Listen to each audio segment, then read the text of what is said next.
Hey everybody, I'm the Linux Gamer, and I just played Company of Heroes 2. It's a squad-based real-time strategy game developed by Relic Entertainment, published by Sega, and brought to Linux by Feral Interactive.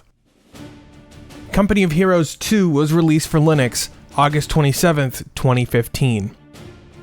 In Company of Heroes 2, we learn the story of World War II's Eastern Front, as relayed by Lev Izakovich, a former Soviet officer who was sent to a gulag in 1952, suffering from post-traumatic stress disorder. There doesn't seem to be a whole lot of connection between Lev's story and the missions you're running through, though. Company of Heroes 2 has a realistic period look that matches the game's setting. The game's aesthetic feels authentic. Sometimes that authenticity got in the way of my enjoyment, or even comprehension of what was going on in the game. There were several times where my unselected units were practically invisible since they're wearing camouflage. The game's music is oddly emotional and kept me invested. I completely bought into the battles, in no small part due to the music.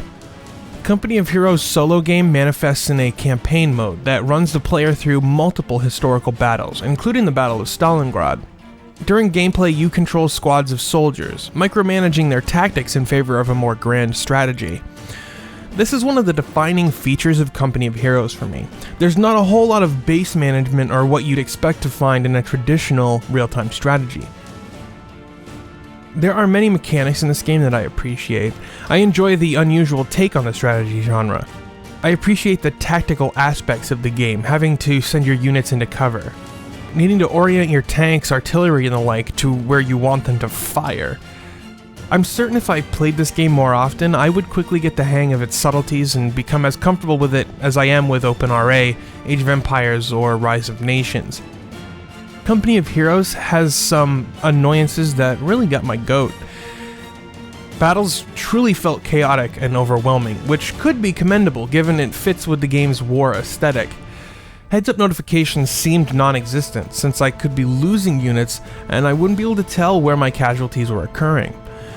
There are certain missions you're going to lose, but the game doesn't let you know, so you're fighting off hordes of tanks feeling like you messed up and seriously considering restarting. Controlling multiple units at once can be a real headache since you must send units into cover and they won't do it themselves. Also, I didn't even know there were resources in the game until I was watching back some of my recorded footage and noticed them. Multiplayer in this game is not cross-platform, which is quite unfortunate. On the multiple occasions I tried to play, there wasn't a single person I could find to play with. Feral explained this as a limitation of the game's engine, which in online matches depends on each client calculating physics, pathfinding, and everything else exactly the same way, which isn't feasible across multiple platforms. Other than long load times, Company of Heroes performs well on Linux. I had no issue playing the game with high graphical settings, and even during intense battles, I didn't notice any dropped frame rate.